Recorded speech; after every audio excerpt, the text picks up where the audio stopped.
jump on the bamboo train and then take a ride about 15-20 kilometers.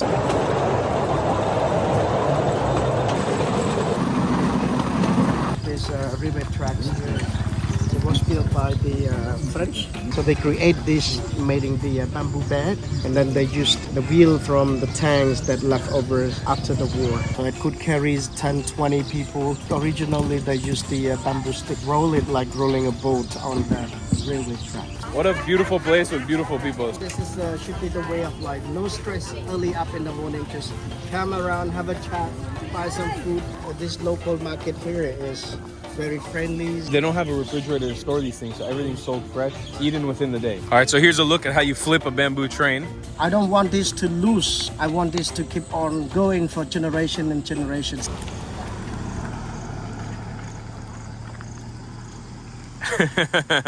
I went to this side because I thought you were going to film that side. No, it's good. Welcome, folks. We are in Ostralao, Cambodia, literally in the middle of nowhere. We are out in the boondocks again. Yeah. We got a little cow over here. We're doing something really special today as I wheeled my coconut waffle that we picked up off the street. In Cambodia, in a place called Battambang outside of Siem Reap, there's a special concept that happens called the bamboo train. And a lot of tourists flock here. It's been completely overtaken by tourists. No more locals use this thing anymore. But we've hired one with a guide and a driver to be able to give you guys a debrief on what this is. I want to introduce you guys to my friend Harry. Hey Harry. Hi guys, good morning guys. How you doing, man? I'm very good, man. So we connected over Facebook and he's coming out with us right now. He's going to be giving us a whole debrief to understand the bamboo train. So where are we right now? What are we about to do? We are at the local village we call Ostralao. So we about to jump on the bamboo train and then take a ride about 15-20 kilometers away. Yeah. So bamboo train, this is the very unique local transportations. So it's established in early 1980s by the local villagers here because after the war, the railway tracks, like the missed connections and tool parts and stuff like that. And then the local people established this kind of transport just to go to the village, to the rice field, back into their hometown. Just more basically for transport, working transport along these railway tracks. We're making a couple efforts today to make this a little bit more authentic than a normal one. So one, we've done this super early in the morning. We've started a little bit past to where the tourists usually start, and we're going further out. We're paying a little bit extra to make sure that we go further out than what most tourists do, just to try to bring up a level of authenticity to this whole experience and make it feel like what it might have felt years ago when this was actually used by locals. So shall we hop on and begin? Yeah, sure. Okay. I wanted to ask real quick though before we begin about the engine. Yes. What kind of engine is this? This is like a little small generators to pump the water into the fields and stuff. Okay. And it's more likely used for pumping waters out from the canal, from the irrigation system to the rice field. Oh, so this isn't even used for this isn't powering the train? This also use power the train. Oh, okay. It's connected with the rope on the sides over here, as you can see. So it linked on the rope here to the wheel. Ah, interesting. And then it run this bamboo train. This is like what kind of belt is this, Mosh? You know this belt, a serpentine belt, and the engine of a car. Yeah. This powers that, and then it turns the whole situation around. Amazing. Yeah. Okay, and then the actual thing is just made out of pieces of bamboo, just slices of bamboo with some nails. Yeah, let's do it. Okay. I'm assuming we take our sandals off, right? Oh, yes, fine. No. I'll keep the sandals on? Oh, it's okay? Okay. We just sit down. And we're off. Here we are. As we're doing this trip, we're actually riding deeper and deeper into the Cambodian village side. Again, as I mentioned, further and further away from where a majority of tourists are. Just trying to give you guys a look at what this might have actually been like for people back in the day. Harry's going to tell us also the whole story of this experience of the bamboo train to try to understand it. But as you can see, we're in a very sort of rural countryside right now. Small villages going along the way. It's super cool.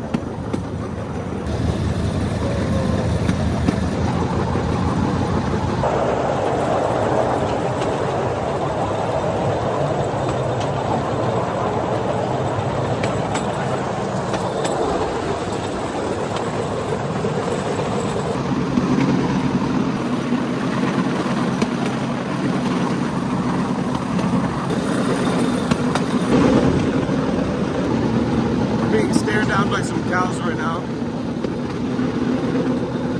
Confused about what we're doing here.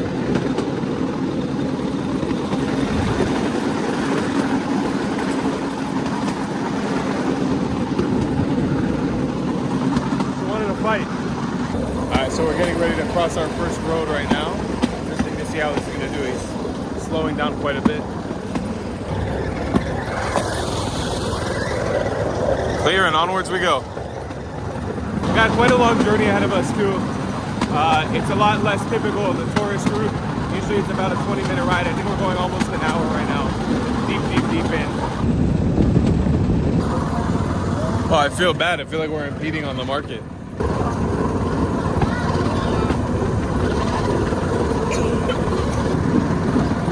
Hello. All right. Oh, I wanted to ask first, like, how, when we turn around and go back the other way, how does it actually work? You pick up the cart? Just you pull up the bamboo bed here. This one? Yes, Uh-huh. we actually lift it up. So pull up the string, Uh-huh. and then we just pull this one, see? And literally just switch it to the other side. Switch it on the other side. Wow, that's fascinating. We're gonna take a walk into the market here, right? Okay. Harry, maybe you can tell me about this bamboo train a little bit more. I'm kind of confused about the history of it and how it's turned into like a majority tourist attraction, right? You said locals don't use this thing anymore at all. Yeah, and so, like, how does this railway exist? Was this built by the community? Was it built by the government? So the story of this railway tracks here, it was built by the French in early 1930. So it's a cross from Phnom Penh to Kampong Chnang to Posat, and then Battambang up to Thai borders called Poi Pet. So they are about 410 kilometers long. Wow. Yeah. So when the train finished these constructions, they're more used for passenger trains and also cargo trains, petrol trains. Yeah. But up to the French, colonizations. It's turned into the civil war in the countries called Khmer Rouge. So Khmer Rouge started in 1975 to 1979. So Khmer Rouge used this river track only once. They evacuated the cities in Phnom Penh in 17th of April 1975. So they forced every people around Phnom Penh to those four directions, like southwest, northeast. And most people that jump on the trains, they send them up to the Battambang stations, and up to that, they've been asking these people what are they doing in the past before the Khmer Rouge time.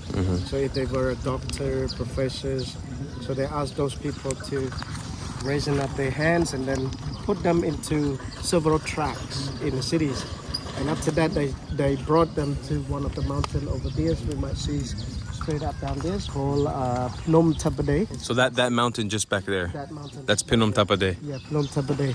So that mountain there, that's a mass killings, after they brought people into the station, and then they load up those educated people onto the truck and then send them over there. So they use the bazookas to shoot the trucks, and also tanks like the mines and stuff.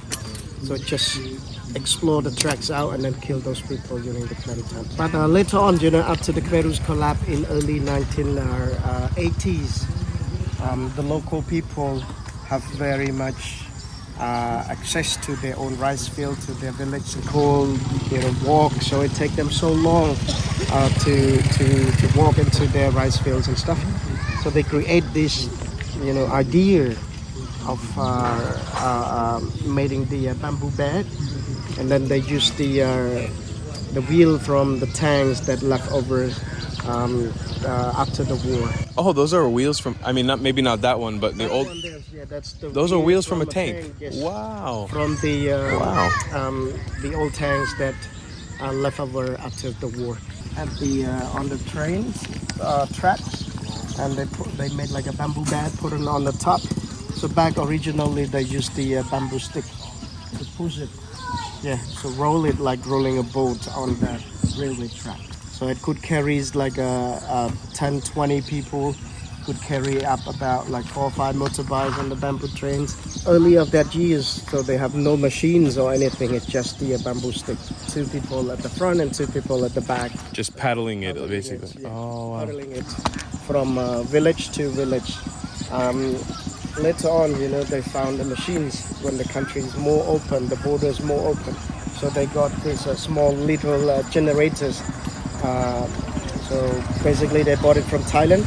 And this generator is more used to pump the water into their rice field. Yeah. But later on, they use these generators like with the rope onto the wheel, and they start the engine. This bamboo train can run faster than what it used to be. 1980s, 1990s, late 1990s, this bamboo train getting popular because motor drivers or tuk-tuk drivers, they brought the tourists into the areas, and then they found this kind of transport, and it's very fascinating to those tourists. So they hop onto the bamboo train and they have a short race, 7 kilometers long or 10 kilometers long. And then, you know, from time to time, by 2005, 2006, this bamboo train get very popular by the tourists. And it's less used for the local people now, to be honest, because more people, they have their own motorbike, they have their own transport. So it seems to be left out by the local people, and it's more attracts tourists. Yeah. And so these train tracks here, these are all left over from the French. Yes. It hasn't been refurbished or anything. These are the same train tracks. No, it's the same train tracks. Wow. And it's original. It's from French. And on the way back, I'm gonna show you where the original French bridge led across this Songkhe River, because that one is one of the survivors after the war. Many of these bridge will collapse, will destroy during the Khmer Rouge time, but one nearby to town, it's one of the original one that still remains. Wow. Yeah, and I took a French family before, and he's the design, he's the architect, and he said like this material or equipment, it's all imported from France. And the same bridge down there, and that bridge there, it's the same guy who built the Eiffel Towers who designed that. Oh wow! Yeah, amazing. So I'm gonna take it down and see. Cool. These and so, what's the name of this town that we've rolled up into now? This one we call Swai Chiet. Swai Chiet. Yes, Swai Chiet. So in Swai Chiet, I'm curious. Like the train tracks run right through the market. Like there's people even selling things right on the train tracks. Yeah. Is the bamboo trains so infrequently used that people don't mind to just work on the train tracks? Like, do they have much traffic here? It's not really busy traffic along this train track here. This is why people can sell off the food. Can just sell it right on the train track. And sell it up on the train track here. So you have ladies selling fish here. Hello. Yeah, they know exactly when the actual train is coming. So when they know the actual train is coming or the bamboo train coming, they just pull it all off. But just to clarify, also there are sometimes actual trains that run here. Yes. Not just bamboo train. Not just bamboo train. Okay. Yes. These are fresh fish right here. So it's still breathing. Some catfish. That's super fresh. That's a fish? That's a fish as well. I've never seen that fish before. She said, can you translate to me? That's a fish. Let's have a fish. Wow, I've never seen that fish before. Wow, dude, these fish actually look amazing. They look really good. Super fresh. They are alive and well and kicking. Got some native chickens. Do many foreigners come through this town, or is this not really? Not really. Not really. Yeah. Can you actually? Maybe you can explain the route that we took, because we took a little bit of an unconventional route, right? Yes. Usually people start the bamboo train on the earlier than what we got on. Yeah, earlier. Yeah. So we got on Osralau. Yes. And then we rode deeper. Yeah. Past what people usually will ride, right? Okay, so most people they take it from the station called Osralau to Rengasai. Osralau to Rengasai, it's more or less about 7 kilometers, and it's roughly 20 minutes we take from there and then just back. But we are take the extra furthers, and we can see Very authentic local market around here. So ladies on the right hand side over here, they sell a local traditional breakfast, which is the rice noodle. Yeah, I think we want to try some of that, yeah? Bánh chao, yeah. Bánh chao here, it's similar to the Vietnamese, they call bánh xèo. So more likely it's rice flour, and inside there it's more like a pork and bean sprout and some peanuts and stuff inside. Yeah, And it has pork. it's hot pork in there. And this one is also a traditional breakfast? Yes, it is a traditional breakfast. It's called fried noodle. Just fried noodle. Yeah, in Malay language we call Gatiao cha. Gitiao cha. Gatiao cha. Yeah. Let's try some. I'm curious to see what it tastes like. Yeah. This one has fish in it, right? Is that fish? No, that's pork. All pork is and fish. Pork and fish. She also have the rice porridge right at the back of herself over there. Do you think she can prepare? You can ask her to prepare us a plate of this with only fish, no pork, because we don't need pork. Yeah, yeah, you can have it, but This is by far the most local thing that we've done so far. Yeah, one of. I mean, I'm to be completely honest, when we were planning this thing, I was half expecting this to be kind of like set up, not like a show, but I was expecting this to be sort of like a market where people are just selling handicrafts and stuff to tourists that are passing by. But you can tell this is a fully fledged market that people are just living in. Like, this is not. You can tell that we're sticking out like a sore thumb. There's people just staring at us right now. Yeah, it's cool. It's a cool experience. I don't think many foreigners rock up into here at like 5:30 in the morning and just like sit down and have a bowl of noodles. But it's a cool thing. Oh, here, it's ready. Cool, let's try this out. All right, so traditional Cambodian Khmer noodle dish. We got fish. Looks like some sort of river fish here. A lot of it too. And I'm pretty sure these are egg noodles with peanuts on top. Looks really good. Wow, smells amazing.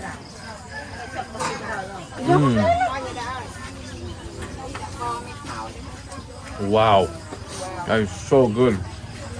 Dude, you're gonna go crazy. You're gonna love this. It's so peanutty. Wow. And surprisingly enough, not spicy at all. Like, not even a little bit spicy. Sweet. You got some eggs in here. You got fresh veg. I think these are the reeds from the, oh no, these are basil leaves. Dude, this is fantastic. You got the broth down there. Wow, that is so good. You don't always expect such good local food to be in a place like this, like in just like a random market. You expect it to be in a big city where it's been like refined, or maybe in a small neighborhood of a big city. And you come out here in the middle of nowhere and just have one of the best noodle dishes you've had on your entire trip. It's kind of surprising. Legitimately, this is one of the best things I've had so far on this trip in Southeast Asia. That is a 10 out of 10 for me. It's so good. Wow, it's so good. It's amazing.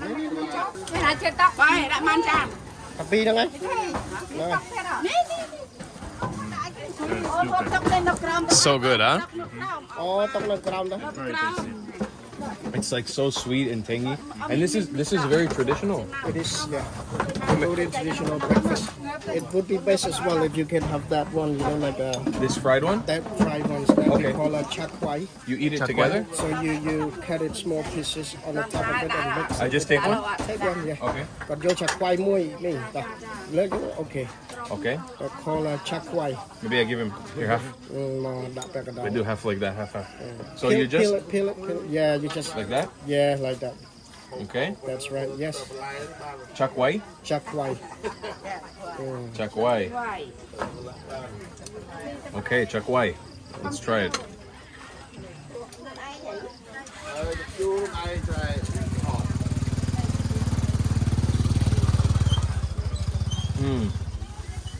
So the textures, the flavor, it changes when you put this chak kwai on. Wow. For me, this is like a 10 out of 10 dish. Wow.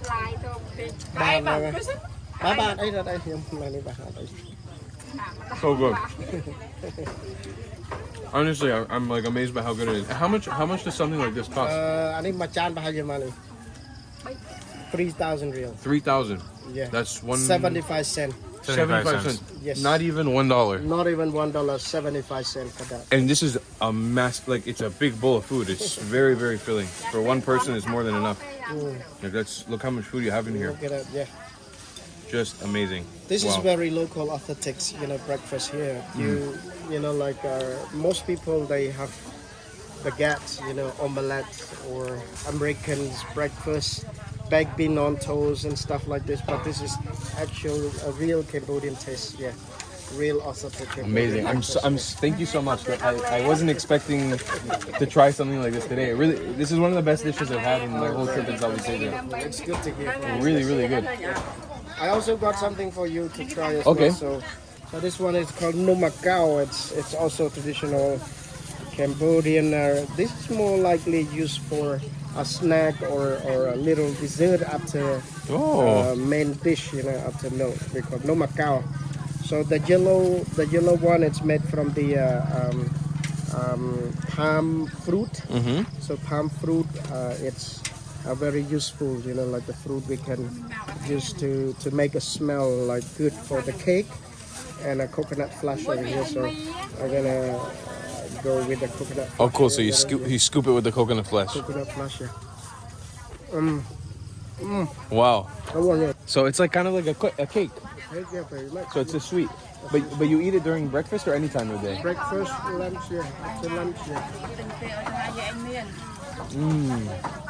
Very, very dense. Like a sponge cake. Oh wow, what is that flavor? Palm fruit. I'm not sure I've ever had that flavor I'm before. gonna show you these palm trees. Wow. These actual palm trees here during the Khmer's time. So after interrogate or torturing those people at S21 at Killing Field in Phnom Penh. So they used the palm trunk to saw the people's throat this and just kill people by using palm trunk, because the trunk is very spiky, very sharp. Right, it has a bunch of spikes. Yeah, just have a bunch of spikes and it's very sharp. So it could cut the people, like just saw the people's throat, like sliding off easily. Wow. Yeah. And that's how the Khmer used that. But beside this are evil things. These palm trees are used for many things. The tree can be used for the boat. The leaf can be used for the roof of the house. Can be used on the wall, and also the fruit we made like a cake, traditional delicious cake like this. Can you see here? Yeah. Absolutely beautiful. And I love the way you grab it with the coconut like that. I don't know how to explain this, but Moshe, I don't think you've ever had this flavor either. This palm fruit is like, it kind of tastes like a jackfruit almost in a weird way. Yeah, you described it's about right. It's got like a jackfruit flavor. I don't know how to explain it, but I've never had anything like it before. So this is very typical where locals will just come here and eat here just the way we are. Yeah. Like you can see the lady just having rice porridge for breakfast. This one is the snake fruit, no? Yes, yeah, that's right. But in Khmer language we call lakam. Lakam? Lakam. That's in local language. And I've noticed since I got to Cambodia that dried fish is very popular here, right? It is, yeah. Right. So do you eat it? Do you eat it just like this, or you guys cook it again? So this one, it's like a catfish, as you can see. That's a catfish. So they chop the head off and then marinate it with some ingredients like seasoning it, with chilies and stuff, and they dry it like days and days, and can be like 2-3 days. And after that it really dries, so it can keep it longer. When we cook it, we more likely fry it or grill it. Wow. That's the only two ways to make the best. And eat it with rice? Eat it with rice. Rice or noodles or just rice? No, just rice. Just rice. Everything here is super fresh. You see this chicken is all like native chicken. You've got all the organs, all the meat, everything's super fresh. You can see over there, that's a pig head. You see that? Oh, yeah. That's a jackfruit. That one, yeah. Yeah, jackfruit. I love jackfruit. I wanted to show you another one. Okay. That's a banana leaf? That's sticky rice in banana leaf. Yeah.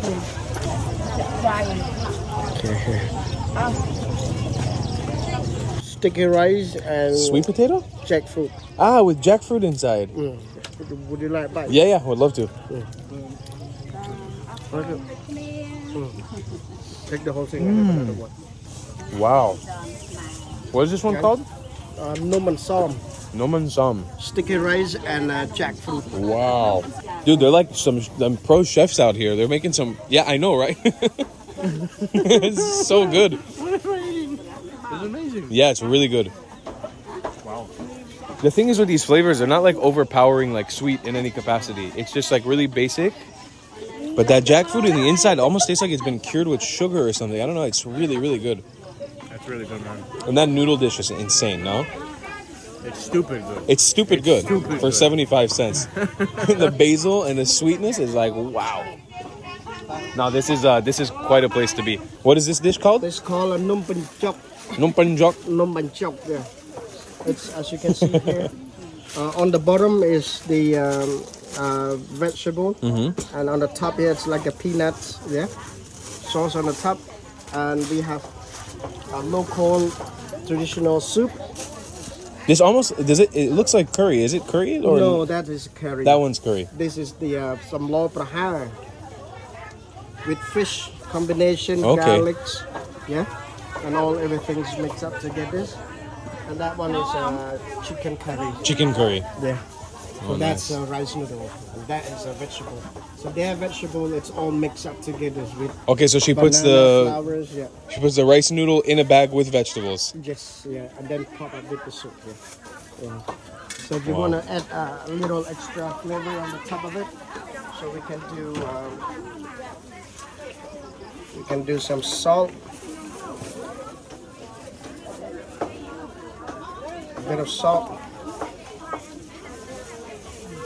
and then a chili. To make it spicy. Yeah, I like it spicy. Probably early for you to have a spicy, right? But never early for me. Look at that, look at that, look at that. Wow, yeah, look at the veg. So yeah, like Banana onion. flowers. Ah, that's banana flour. It is banana flowers, Nice. cucumbers. Banana flour is also really popular in Cambodia, right? Yes, yeah. So this is another traditional Khmer. Another traditional Khmer breakfast. Nice. Oh, look at this. Very different breakfast from the West. I know no eggs and no bread. No egg, no bread, yeah. It's noodles and vegetables And and then soups. some lime here. Absolutely amazing. Man, I didn't know you were so good with the food stuff, dude. We gotta make you a food YouTube channel. I know. She said like we know everything, we can communicate, but she doesn't know, what we are communicate. What is fair. You can tell her I think everything looks and smells delicious. Look at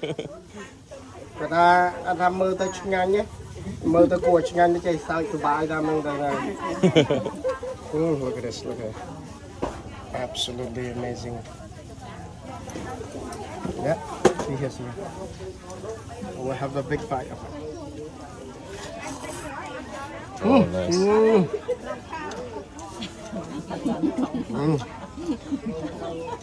Wow, that is a satisfying bite. Amazing. Yeah, I think this is, I love the concept of this too. It's just like rocking up into this market and everyone just sitting around. There's certain stalls that are selling vegetables, certain stalls that are just making food like this, and you just chill. You just come on in, you sit down, you enjoy the food, talk to people that you know. It's a very small town, I'm assuming, right? Yes, it is. How many- It's village. Little village. Yeah, little village. It's more or less 700 or 800 families. Oh, around wow. this area. Really small. Yeah. So everybody probably knows each other here. Yeah. That's super cool. This is a really, really nice experience. I haven't had a chance to do something like this yet in Cambodia or in any of the countries we've been to. So this local is really amazing. I've seen this fruit online and I've been seeing it sold in Cambodia, but I've never seen it fresh like this. I don't know what it is, but I want to try it. That's a fruit, right? This one? Oh, yeah. It's sweet, no? That's a palm fruit. That's the palm fruit. Yeah, I want to try that. This is the immature. Okay. The mature one, it's like the old one that's used for the flavorings, the cakes that we just add. But this one you can't eat. This is, you can eat it. It's sweet? The tries, yeah, it's really hard to describe. So tries before you buy. Okay, cool. It's the texture is super weird. It looks like a lychee almost It is, inside of a ball. Now we have to peel that one out. Oh, you peel it with a knife. We peel with a knife. You can do with this, like what I did.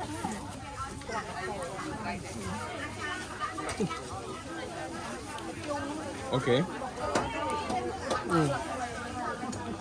Originally. Oh wow, it's really the whole thing. There's a lot of fruit in there. Oh whoa. I wasn't expecting that.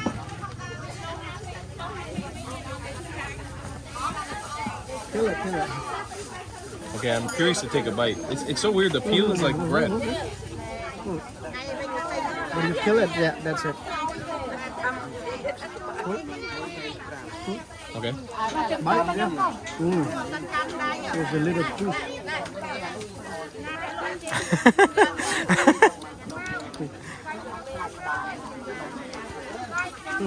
Yeah. That is one of the strangest things I've ever eaten in my life. It's not really sweet at all. Palm fruit, yeah.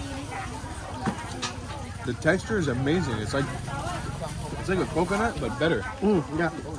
Coconut chili. Wow. You described it perfectly. There's no way to describe this. Yeah. It's unlike anything I've ever had before. Yeah, it tastes so different. It's straight up like a coconut. Sweet, less sweet. It's not like it's barely sweet. And there's like these pockets of juice on the inside. Look at that flesh. That's crazy. It's like a rabbit, you know, like, yeah. We kill it off like a rabbit. Oh, he's good. He's professional. He's really good. He's doing a lot better than I was. Professional, yeah. You part rabbit, Moshe? Really? The skin tastes horrible, yeah? Yeah, it is. This Yeah. is why we don't really buy it. The juice just pulling out. Yeah, it's like a coconut. But it's, I describe it. Look at that. It's such a weird thing. It smells weird. It tastes weird in like a good way. Palm fruit. It's like a coconut. That's but squishier. It's like flavors. Yeah. So the more it matures, the more sweet it gets. Not really. So the young one, it's sweeter. The more mature, when it get mature, this one it become a seed and it grow back up. And this you can't even bite. It's hard as rock. Oh, wow. Yeah. This one is hard as rock. And this is found inside of the palm tree? No, it's a fruit. It's like a branch A branch that grows out of a palm tree. out of the palm tree. So this is a specific species of palm tree, I guess. Because palm trees, you have coconuts, you have dates, you have so many different types. Yeah. And then this one is like a ball with this brown skin. It's super cool. Yeah, wow. That's a really cool experience getting to try that here. This banana, it's usually they can eat it like that, or they can boil. Boil it. So when they boil it, it's amazing taste. But it's not sweet. It's Sour, sweet, mixed. sour sweet. Sour sweet. Is it good? Never try, never know, you know? Never try, never know, yeah. Tries before you buy. All right, should we try this weird banana? See? Oh. Yeah. Oh. It's super soft. Oh. Wow. Okay, Moshe, you're trying it first. Try this one. On the other way wrong. Have a bite. Oh, what is going on here?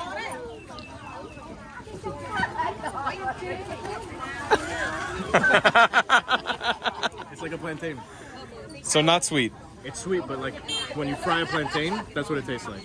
Like a maduro.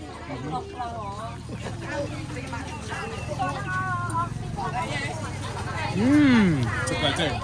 It's amazing. Oh, it's better than a plantain. It's like a cake. Wow. Whoa.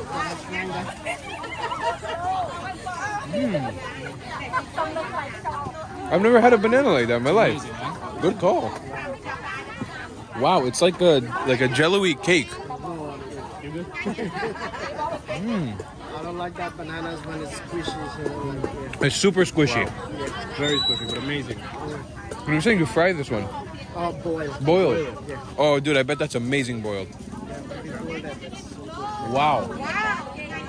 Wow. She said it's organic bananas. Yeah. From here, from the village? From here, from the village.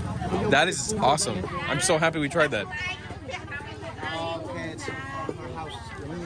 Wow. It's like totally unassuming. I wouldn't expect it to be that different of a flavor of banana. Thank you. Right. That is so cool. So that's what the banana looks like. That's amazing. All Akun. Jade's namuk. Namuk? Jade's namuk. Yeah. Jace namuk. Jace is banana? Jade is bananas. Namuk is the name. Is the species of banana. So this one is different from that one or is the same? That is different one. Different one. That one we call Jade Namba. Nangba. Namba. Namba. This is namuk. Namuk. It's namuk and namba. Yeah. Amazing. Namuk. Namuk good. We're getting a lesson on banana entomology today, baby. All right, that is awesome, man. This is such a cool market. What a beautiful place with beautiful people. So nice. This is should be the way of life. No stress. Early up in the morning, just come around, have a chat, buy some food, buy some meat. And one of the thing I would like to tell you is, you know, these local people around here, most of their house doesn't have the refrigerators. So the market here, it happens every day in the morning. 6 o'clock they start, so finish around like 8, 9 o'clock until everyone got their own food for the day. The market will be closed.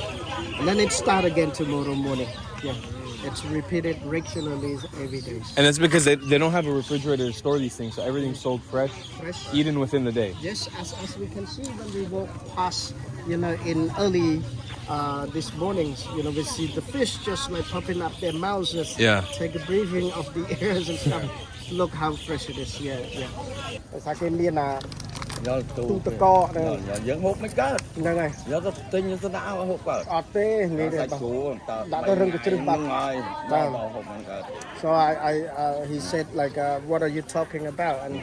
And I said to him like, this local market here is very friendly and people like come and chat about, and also they're just having a laugh while they're buying some food and stuff. And I talk about the refrigerators, and he said, it's totally different because in the West or in your countries, people buy off the foods and then they keep it for a week or two, and then they return back to the supermarket and then got the new one. But here, he said, we can't eat it like this. It's not fresh. So here we go to the market every day and we got it for fresh vegetable, fresh meat and everything. Yeah. That's really amazing because like I think if you take him to America and you give him something from a refrigerator, he'll be like, that's not for me.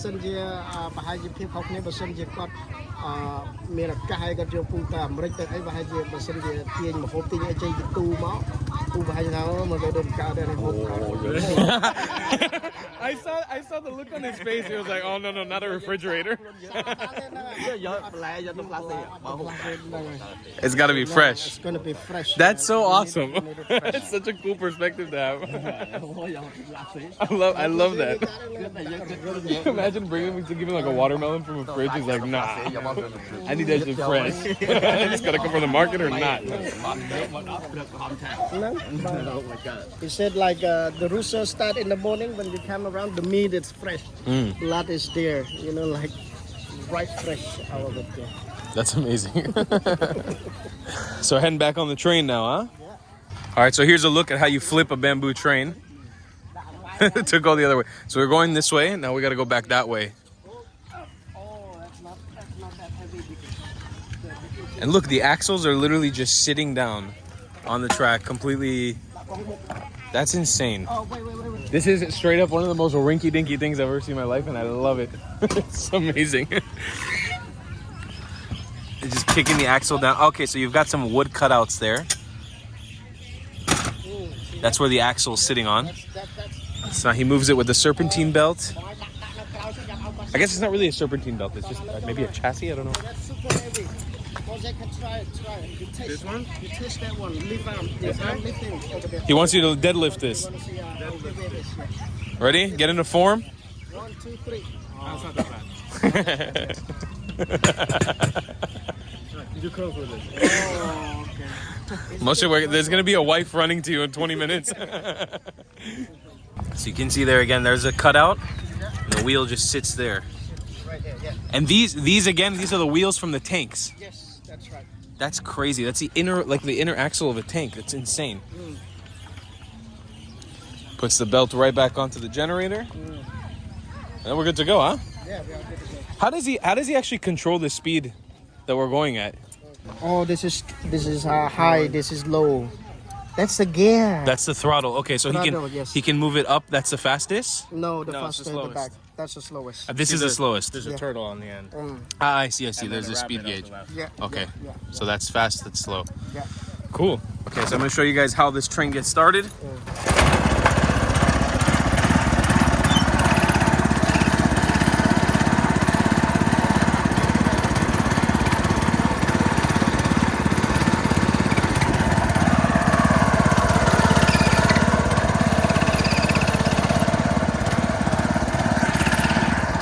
Okay, Harry. Yeah. Maybe you can ask him how many years he's been doing this.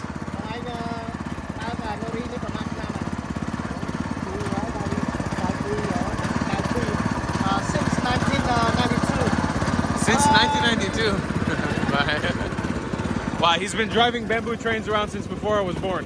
That's amazing. 1992. 1992. And why and how did he start driving this bamboo train?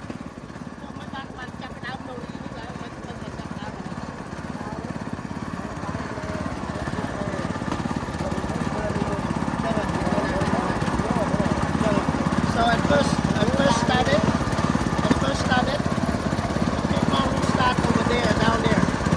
So and then it's more like everyone starts to build it.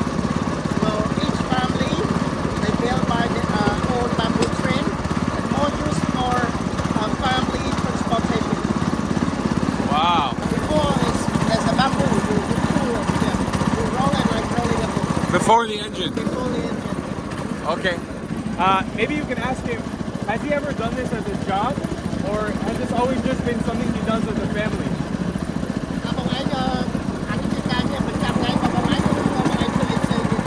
This is my regular job every day. Every day. Since 1992. Since 1992. Does he like it?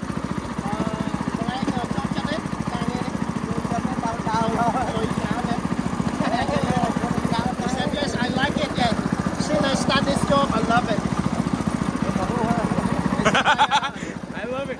Also the hat, he has a hat of like a train conductor. I really like it. This one, you see that's a very famous French TV show. They come and have a film shot of this bamboo train and they give it to me. Wow. That's a souvenir. That's awesome. So he rocks that hat. It's super cool. Okay, maybe you can ask him, what is the hardest part of this job, of doing this for work?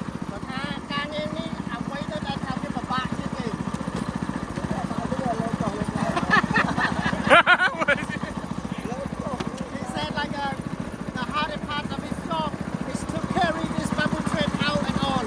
To flip the Flip the side.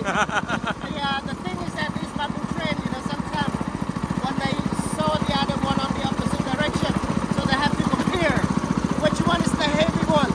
The heavy one stay on the track, the lighter one carry out. And this is the harder part of his job. Carry it out, let another one carry it on, and then air out again. Okay, Yeah. let's kick it into high gear, baby. Honestly, going into this video, I didn't really know what this was gonna be. This is one of my favorite videos I've made in a long time. This is one of the most obscure, hilarious things I've ever done. This is amazing. This is so awesome, man. This is so ridiculous. I love this. Dude, this train is it's so funny.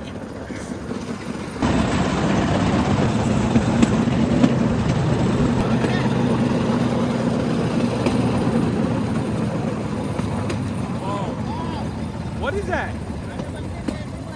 Are they spraying? They're spraying the field, right? They spray the field. Wow. Dude, they're using like a DJI Inspire. Look at that. That's Look like, at that, man. I've never seen anything like this before. that is so cool. So they use Cambodian drone like to spray these. Wow. Wow. So I guess they're spraying like pesticide, right? Yes, Like pesticide. for rice. This is For rice. Yes. Yeah. Wow. Yep. That's I so. didn't expect it. Usually they carry a box and a bag and then they just spray it walking straight. But this is Cambodian getting fast development. 2023, baby. 2023, yes. Wow, that's so cool.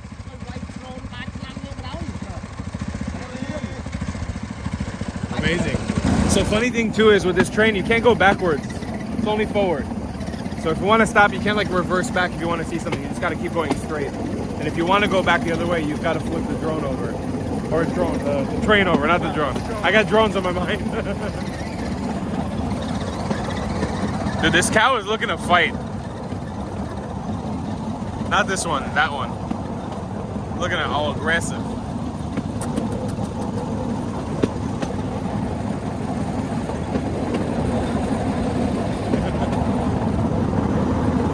And I guess there's no brake either, right? Brake? Does he have a brake? No. Yeah, there's a brake. He does have a brake. Yeah. Oh, okay.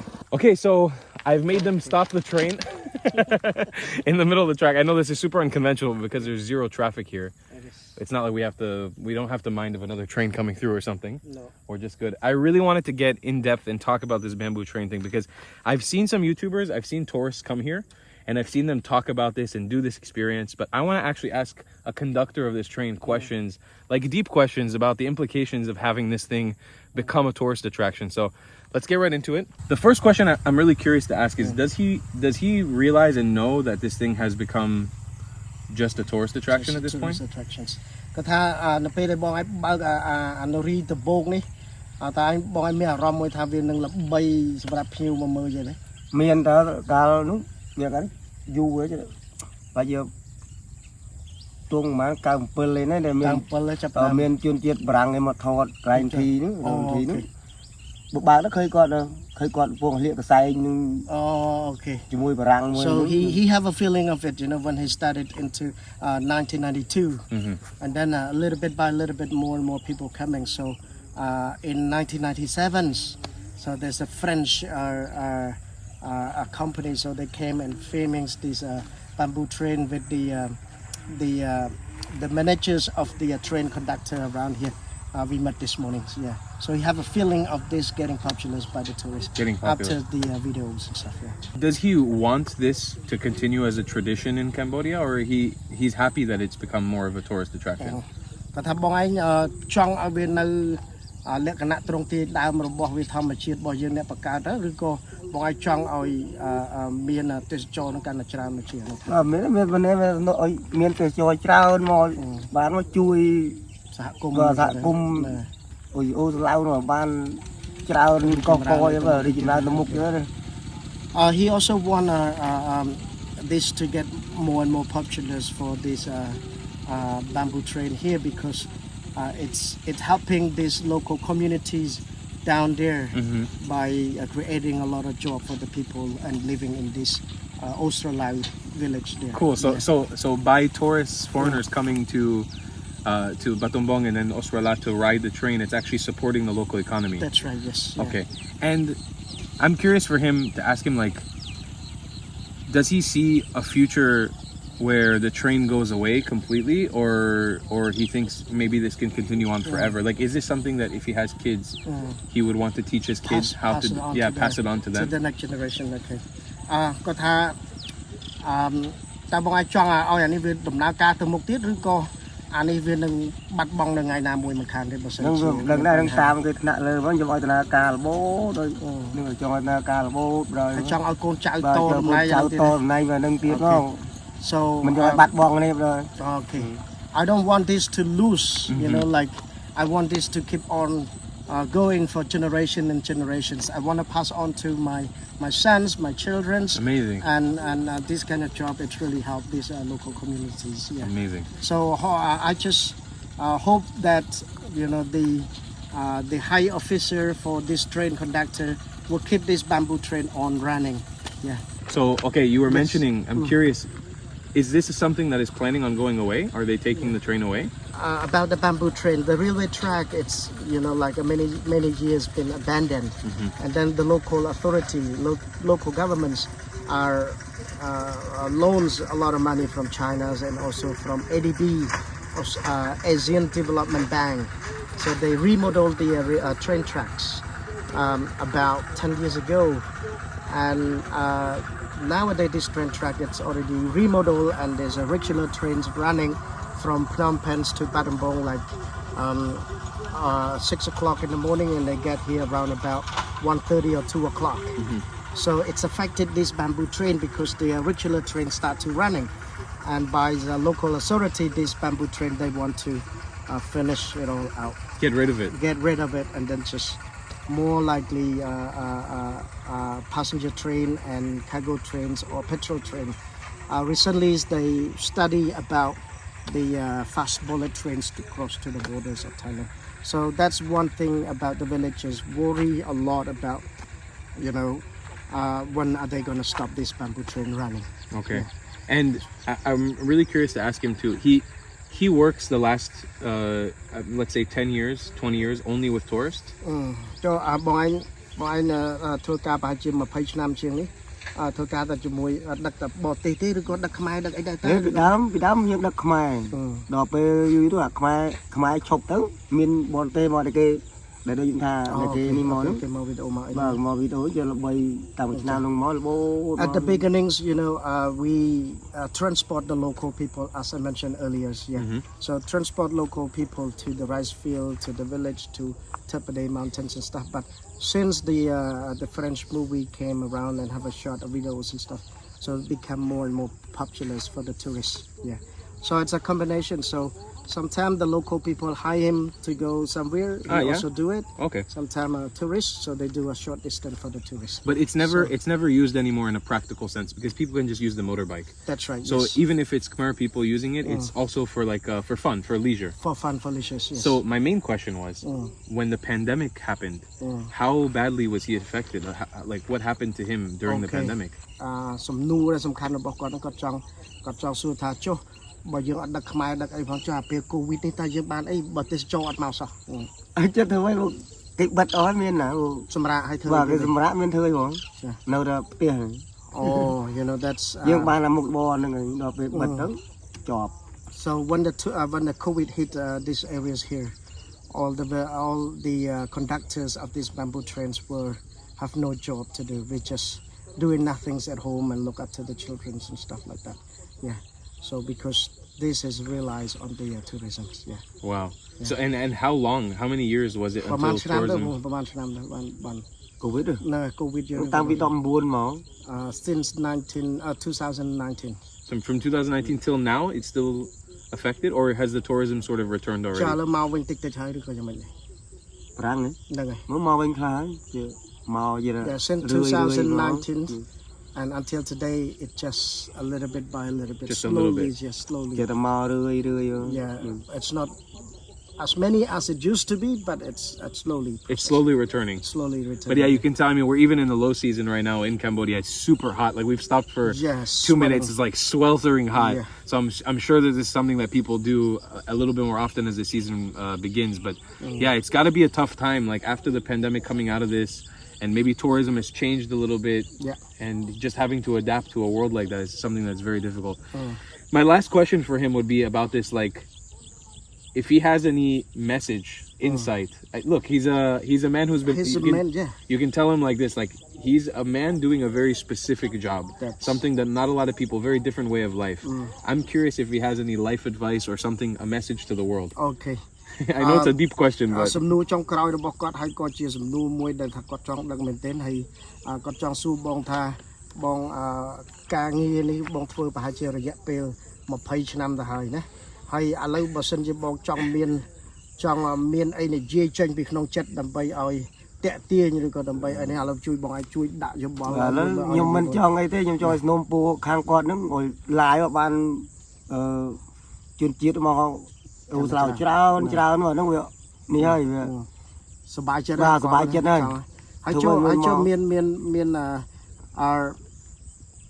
so he said that I have nothing to say about it, and I just hope that you can share these videos, you can spread this video to the world and to get more tourists to get more people to come here. To get more people to come here, and Amen. He more than happy already to have this kind of jobs here. មានយោបល់អីសំណុំពោអីមួយទៀតឲ្យពិសេសយ៉ាងនេះ Do you have any special or request or ខ្ញុំ question អត់លោកពុំមានដដែល dream goal ក្តីសម្បត្តិចុងក្រោយ បា ទេ ទមិនខ្ញុំចង់ថាពួកបងហ្នឹងក៏ live វីដេអូមកបានមកច្រើនខ្ញុំក៏សប្បាយចិត្ត អស់សប្បាយទៅមកតែមានភ្ញៀវមកច្រើន បាទមានភ្ញៀវមកច្រើនសប្បាយចិត្ត So I have no dream goal or anything. I just want to tell you that please like the videos and get more people come to this. Amazing. We got you. Okay. We're gonna make it happen. គាត់នឹងជួយ share វីដេអូជួយអីហ្នឹងឲ្យវាមានការកាត់ឡើង I appreciate. Tell him I really appreciate him sitting in the heat right now and sweating for us. Look at this, look at this. Yeah, well, Look at that. yeah. This is I'm not like a sweating, I'm typical. dripping, Yeah, Moshe is literally dripping dripping. from the glasses. Oh my God. All right, folks. I don't know what's about to happen, but we got our first sense of traffic. There's a train heading onto our track. What happens in this situation? I don't really understand. How does this work? Oh, we're gonna get on theirs?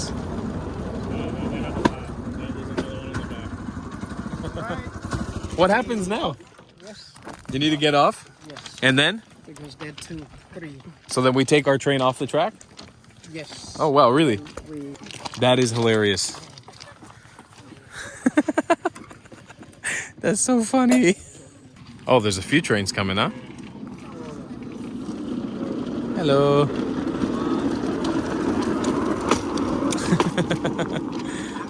Okay, one train down. Oh man, I guess in the high season this is crazy, huh? Oh, wow, nice. On a field trip. Hello. I see there's our local kids from Cambodia on a school field trip. That's super cool. Hello.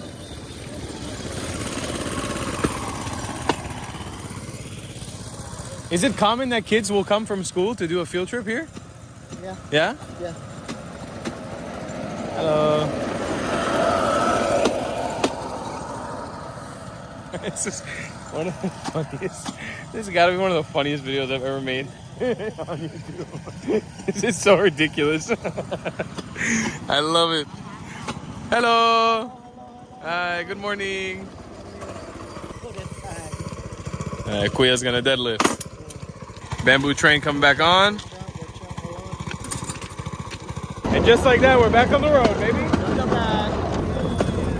Well, hickety hot dog.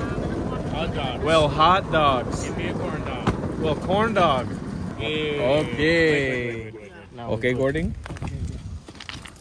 All right. All right. Yeah, we hope you enjoyed it and Wow, that was great. you like it. Yeah. Yeah. We just finished with the train. They're gonna take the train apart right now, and we're hopping into Harry's tuk-tuk. Harry, there's a different name for this one, no? Oh yes, if you talk about this one, tuk-tuk, that's not the original name for Cambodian. So this one we call Motor-Remorque. Motor-Remorque. Yeah, Motor-Remorque. Motor, it's a motorbike. Mm-hmm. Remorque is a trailer, so it's right at the back. Tuk-tuk actually, that's an influent word from Thailand. Mm. So it's very popular in Thailand, tuk-tuk in early 2000. Yeah. Early 2000, all tourists go to Thailand and then they get a rise on this tuk-tuk because the sound of it, so it's like and then this is why they got the names tuk-tuk. But when they came to Cambodia in early 2000, back then there's no Motor-Remorque or tuk-tuk around here. Everyone use a motorbike, carry one passenger right at the back. And we call moto taxi or motor-loop. Yeah? Motor-loop. And then people keep calling for tuk-tuk and then we create one of this. Yeah. So it's a trailer at the back that's a connect with the motorbike and it runs it. So we call it Motor-Remorque. That's the original name for it. Motor-Remorque. Motor-Remorque. And we've ridden in a few of these since we arrived in Siem Reap, and they're all customized really nicely. They're kind of like a horse carriage almost. Yeah, it's super cool. Really, really nice. Here we go.